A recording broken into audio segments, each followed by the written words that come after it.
Hello and welcome to Hastings Digital Museum from Hastings Museum and Art Gallery. My name is Dan Simpson and I'm going to lead you today on a poetry and creative writing workshop. It's really lovely to have you here. All you're going to need is pen and paper, or if you're like me, grab yourself a laptop or device to work on. I'm going to guide you through our exercise today, so it's going to be really easy for you to create a really interesting poem. For this workshop, we're going to take inspiration from an area of the museum that I find really fascinating. It turns out in the local area, a bunch of practical jokers and bird enthusiasts made up a whole bunch of findings of rare birds. They created this entire set of species that didn't actually exist, and they managed to sneak it into scientific papers and journals of the day. This deception lasted for about 40 years, and it wasn't until 30 years after it, in the 1960s, that somebody actually discovered what had happened. So all of these birds have been made up and thought to be real in the local area. I think this is a really interesting and creative use of the imagination. So for this workshop, we're going to create our own made-up birds for the Hastings area. So the first thing I would like you to do is very simply name your bird. I'm going to give you a few example words you might use. This is going to be made up of 3 parts. I want you to think of an adjective first of all, a describing word. You could have a colour, maybe the word red. Maybe it describes a pattern like spotted, or perhaps a size, tiny, for example. The second part of your name is going to be its unique quality. Perhaps it's musical. Maybe you want to be even more exotic, lava spitting, or maybe you want to be really fantastical. Unicorn, that's the second part. What's your bird's unique quality? The third part of your made-up bird's name is going to be the species. Now, this could be a real species like swan or finch or ibis, but perhaps you want to come up with your own unique species name.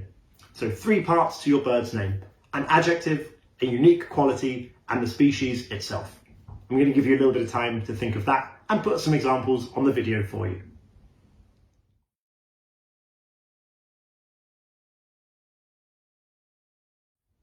So you've named your made-up bird. This is amazing. This is going to be unique. You're the only person in the world who's ever discovered this bird. Maybe you have an idea about what this bird is like already, which is fantastic. So for this next part, we're going to generate some ideas and some material. We're going to think about what this bird might be like. We're going to think about the size of it, the colour, what the eyes may be like. Perhaps we're going to think about the beak. What about its personality and its behaviours? If this bird was a person, what would they be like? How does it fly? Where is it found? What's its habitat? Describe its nest and eggs. And what's unique about it compared to other birds? Perhaps this bird, being so fantastical and unique, has magical powers or an ability that most birds don't have. It's really up to you. You get to make this bird up. So now I'd like you to take some time. I'll put up the prompts on the screen and maybe spend 5 or 6 minutes just writing down any notes. This could be full sentences, maybe a paragraph or 2. Maybe you just want to make bullet points in response to each of the prompts I'm going to give you. So, coming up with a description of this bird. And after this, I'll tell you how we might turn this into a poem.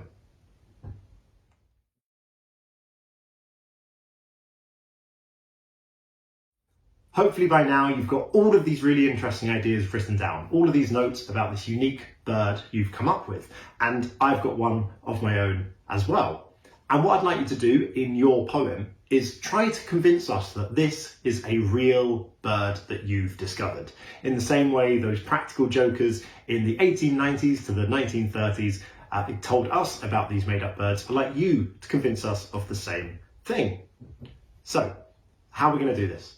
There's a couple of ways you might start this poem. It could be a love letter to this bird. So, dear, and whatever your bird name is. Or perhaps it's, oh, bird name, as a little bit of an ode. Or maybe you could start with the phrase, have you seen, the name of the bird, and just put your bird name in that. Make sure that's in the first line of the poem. In my example, which I'll read to you in a little bit, I've written, dear tiny musical starling. I discovered the tiny musical starling and I decided to write a bit of a love letter to this unique bird I discovered. So now you have some time to take this material you've generated and try to turn it into a poem. Pick your favourite bit. Start with one of those lines I've suggested, which I will put up on the screen, and just see where your writing takes you. Remember, this is a first draft, so don't pressure yourself for it to be perfect or amazing. This is just your first idea. Okay, take some time to write, and then I'll tell you how you might edit it into an even better poem.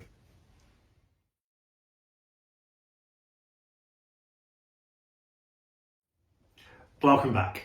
I really hope you enjoyed writing your first draft of this poem.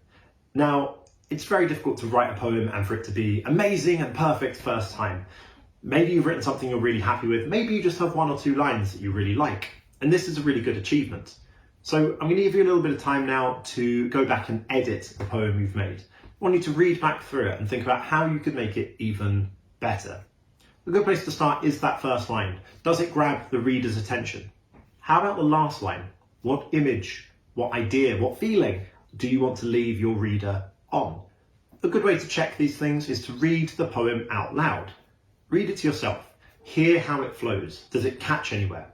If you're using rhythm and rhyme, you'll be able to hear where it doesn't quite scan, where maybe it feels like a little bit jumbled. Perhaps the rhyme sounds a little bit obvious. Be really honest with yourself. Does this sound like a good poem? As you're thinking about the images you've created, think about cliché. Have you heard that phrase somewhere before? If so, maybe you want to rewrite that. Come up with your own original idea. Have a think about the poetic tools you're using. If you're using a simile or a metaphor, what effect does that leave on the reader? In conclusion, you're really thinking about what your reader or listener is going to hear when they hear or read this poem. So think about your audience. That's the best bit of editing advice I can give you.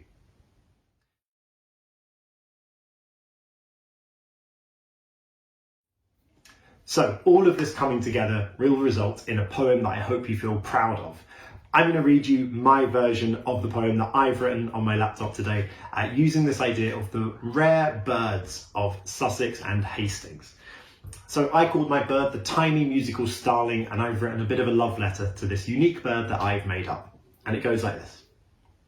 Dear tiny musical starling, you sing the world to life. Your melodious tweeting much bigger than we could possibly expect from one so minute. Though you are diminutive, your voice is anything but, echoing from ground to walls, whirling through treetops, a crescendo raised up into the sky, into clouds that look down and ask, why is one so easily hidden, so capable of such proficiency? I know the reason, little starling. With your feathers dappled in cosmic markings of sun and moonlight, you have been given the secret pattern of joy, and must share it in your song.